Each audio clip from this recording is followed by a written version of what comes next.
question alors que quand tu observes le ciel, les étoiles te semblent fixes. Parce que les étoiles sont en mouvement. Elles ont leur mouvement propre à travers le ciel. Et s'il y a mouvement, il y a donc une vitesse.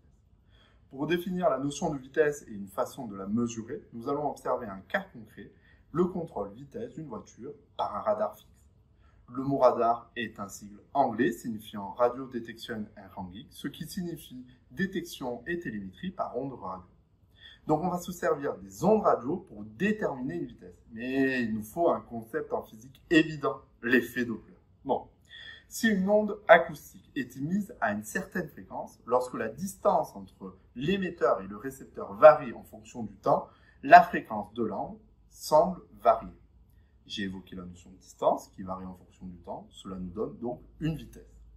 Bon, un cas concret pour mieux synthétiser cet effet, c'est le passage d'un camion de pompiers au bout de ta rue et devant toi. La voiture s'approche de toi immobile, les fronts d'onde sont resserrés, le son est plus aigu.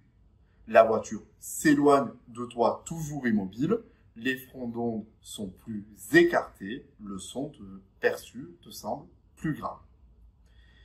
Et pour notre radar alors, il va se servir de cet effet pour bien mesurer la vitesse de la voiture. Bon, le radar ne mesure que la composante de sa vitesse spatiale projetée sur une ligne de visée, sa vitesse radiale. Il faudra donc un petit calcul, un peu de trigonométrie et un facteur d'1,5 pour bien situer l'aller-retour afin d'obtenir sa vitesse réelle. Bon, si on arrive à déterminer une vitesse grâce à des ondes sur Terre, on peut se servir du même principe physique pour mesurer la vitesse des étoiles. Bon, vous avez remarqué, hein, dans notre exemple pour le radar, l'appareil mesure que la vitesse radiale. Mais nous, pour obtenir les mesures maintenant pour les étoiles, ça va se passer en 2 temps. On prend le spectre d'une source de référence qui précise les corrections instrumentales à apporter pour que la vitesse qu'on mesure soit notre base 0. Ensuite, on prend le spectre de l'étoile et on applique plusieurs corrections comme la source de référence, la correction du mouvement annuel de la Terre et la correction de la rotation diurne de la Terre autour d'elle-même. Bon, on souhaite obtenir la mesure précise de la vitesse radiale, donc on va comparer le spectre de l'étoile avec un spectre synthétique dont seules les raies d'absorption les plus fines ont été sélectionnées. En fait, on obtient la vitesse radiale par corrélation. Grâce à plusieurs mesures et un ordinateur, on arrive à construire une fonction de corrélation, un profil typique d'une raie d'absorption dans le spectre de l'étoile.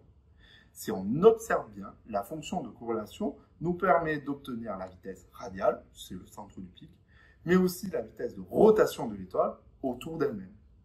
Vous avez remarqué, comme souvent, pour bien connaître une étoile, il faut bien observer son spectre, qui est sa carte d'identité en quelque sorte.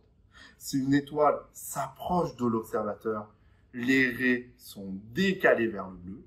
Quand l'étoile s'en éloigne, elles sont décalées vers le rouge.